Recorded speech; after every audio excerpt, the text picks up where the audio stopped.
The Madonna and Child in the drawing are flanked by faintly drawn figures of saints that would also feature in the final altarpiece.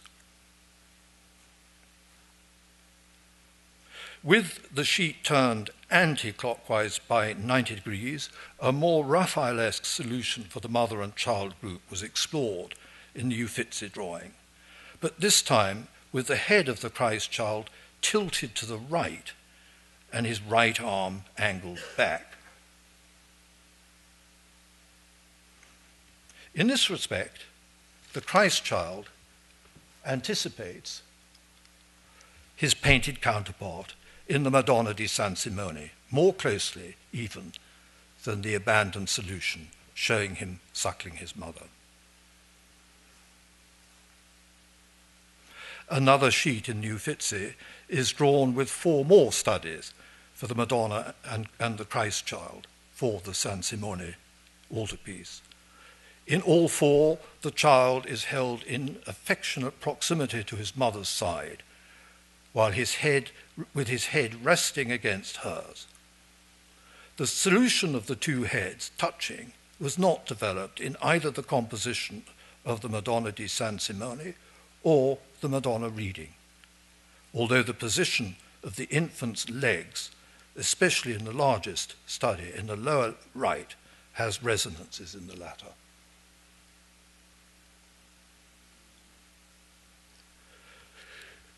Although used successfully in 2 different compositions, the pose of the suckling infant Christ was phased out.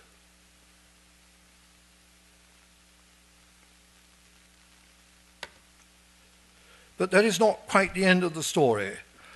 The figure reappears somewhat modified in pose and demoted to a mere winged putto, supporting the cloud on which the Virgin kneels in the Madonna del Popolo, painted in 1575 to 79 for the Fraternità dei Laici, Arezzo, and now in the Uffizi, Florence.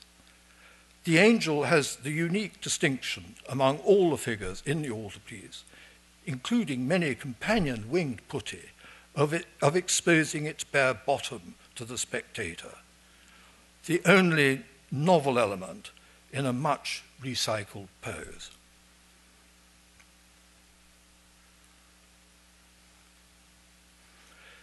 Let us turn back for a moment to the specific purpose of the drawing on view here at Smith. Finished drawings such as these have often been misunderstood over the past century or more, as freedom of expression came to be rated more highly than perfection. Often forgotten is the much greater scope for error in a drawing that takes longer to realize than one thrown down in a matter of minutes.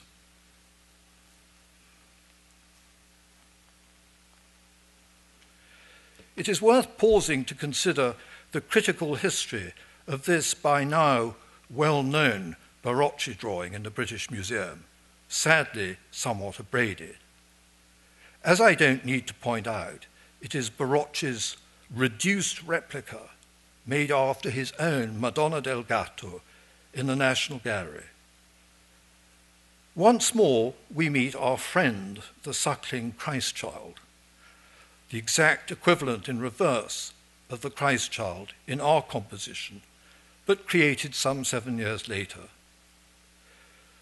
This extraordinary drawing was the modello for a print to be engraved by Cornelis Cort. It is punctilious to a fault. The drawing en deux crayons, red and black chalk, translating the richly varied tones of the painting and the composition scaled down with extraordinary accuracy by the blind stylus squaring.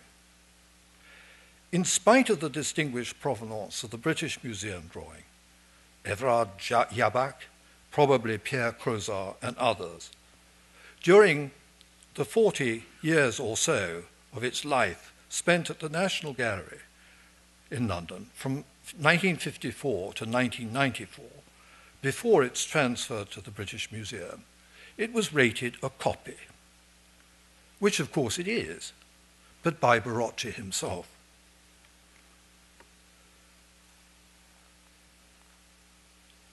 Returning to Barocci's Madonna reading, it too is a finished drawing, which Roda suggested might also have been intended for a reproductive print. In my opinion, however, it is of a very different type. The British Museum drawing suggests, with breathtaking precision, a wonderful variety of tone, but conveyed by a limited palette, while the present drawing is rendered in a full range of coloured pastels, admirably approximating to the painted surface, not so much in the darks, but in the extraordinary subtlety of the lights, the child's right knee, his forehead, and the face and neck of the Madonna. In spite of the beautifully wrought, luminous passages in the Madonna reading, such as the face and neck of the Madonna and the smooth body of the Christ child, there are several passages in the drawing where Barocci struggled to reach a decision about the formal relationships between the different components. And I've actually discussed these already, but we'll just have another look again at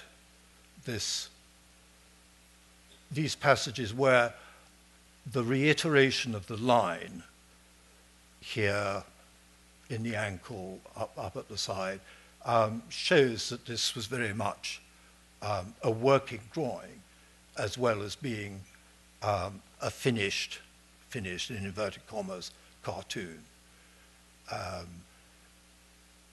I don't think a Barocci drawing without pentiments is a contradiction in terms, because he goes on trying to perfect the invention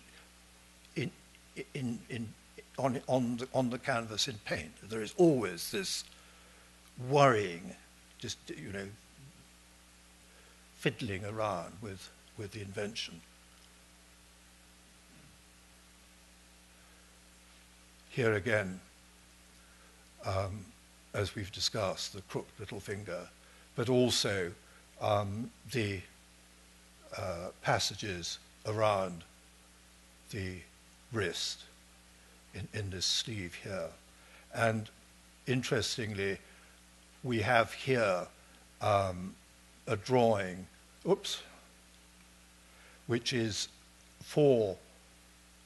it is more closely related to the Madonna's left forearm in the Madonna di San Simone than it is to the Madonna in this composition. But you can see that he might well have picked up this particular study in order to arrive at this solution here. I haven't yet quite worked out what these are. They're obviously the other hand holding the edge of a book, but not in that position, the book presumably held up. And as I've said before, I mean, shifting one form nearer or further from another seems to us neither here nor there, but it was obviously of crucial importance to Barocci, who was looking for his own idea of harmony.